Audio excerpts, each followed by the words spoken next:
Welcome to Positive Atheism English channel.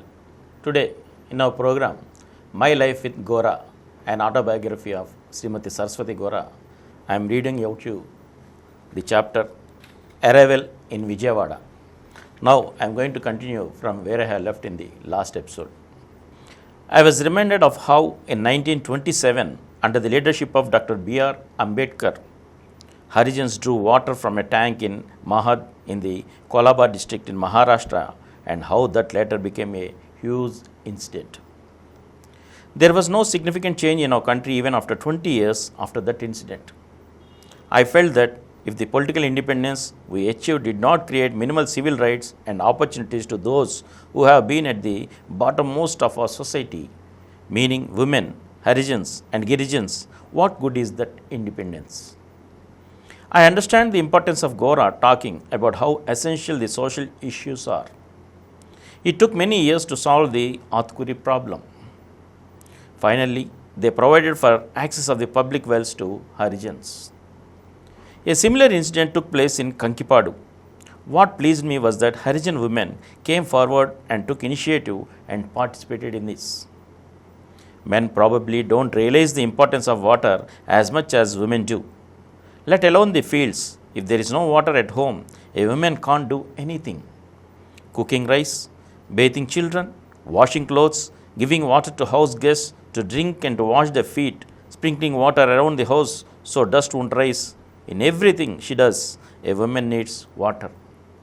In those days, Harijan women had to sit and wait eagerly until some villagers came, drew water and poured in their pots. They were in such a helpless state that they couldn't even take the water that was in front of them. It was probably this despair that made them so strong when the occasion arose. Although there were some complications in the beginning with the social consciousness that came about in the people as well as with the cooperation of the government officials, Gora and I were able to help the Harijans to draw water from the public wells in many villages.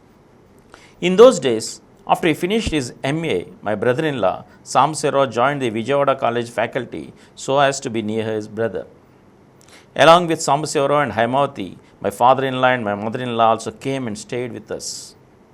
We did not have enough room since we only had 2 huts then.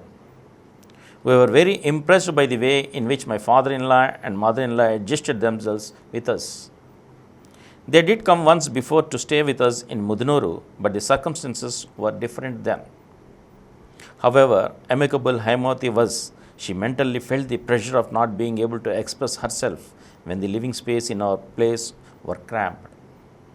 So we thought it would be better if Samsero's family rented a house near the college. So they rented a house there and moved into it. My father-in-law and mother-in-law, however, stayed with us for a while and then returned to Kakinada. After the year was over, Samsero thought it would be nice to see a new place, and so he went to Kerala as a college lecturer. Everyone was impressed by the way my mother-in-law defended everything we were doing. I consider her as a personification of patience and a treasure of wisdom. She had worldly wisdom and experience. At the same time, she was broad-minded, amicable, and full of love and affection. When she spoke to anyone, she might appear to be innocent and dependent, but behind that, we would see that she was dedicated and resolute. She treated her sons and daughters-in-law equally without discrimination. She would participate in every activity of the Atheist Center. She took loving care of the children. In those days, Vidya and Sashikirao got married. They both liked each other and talked to their respective responsible elders. Gora and I on our side, and Ramakote and his wife Indravati on their side assumed responsibility. Just as Samsero grew up with me, Sashikirao grew up with his brother and his wife. This marriage is a reform marriage anyway.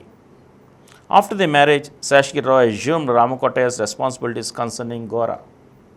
With this marriage, Patamatlanka came close to us. Vidya and Sashikirao spent most of their time in the Atheist Center, so I didn't feel that Vidya went somewhere out of her home. At any time, motherhood is as natural to a woman as it is for us to breathe air. But we owe a lot of institutions around it. So, even common problems have created complications and hostilities in some social relationships.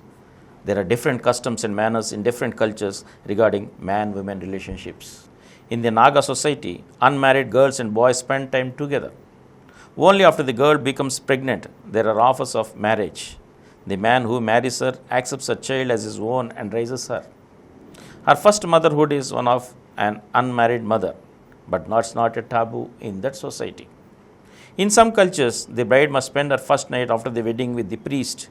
The society would not budge no matter how much the groom protests. They send her forcibly to the priest. When 100 years ago, the wedding of the daughter of the Diwan in the court of Tiruvankur took place, neither the bride nor her father consented to this tradition, and they both defied it. There was big trouble as a result. Finally, the Diwan and his daughter stood their ground. They caused the tradition to be abolished and changed. If we encourage widow marriages, it does not mean that we wish that every woman becomes a widow. When widowhood becomes a problem, we must think about how to solve the problem. The problem of unmarried motherhood is similar. And from here, I shall continue in the next episode. Thank you. For more videos, please subscribe to our Positive Atheism English channel presented by Samaram channel, which has 21 crore views. Please like, subscribe and share our videos, and for notification of our new videos, please click the bell icon.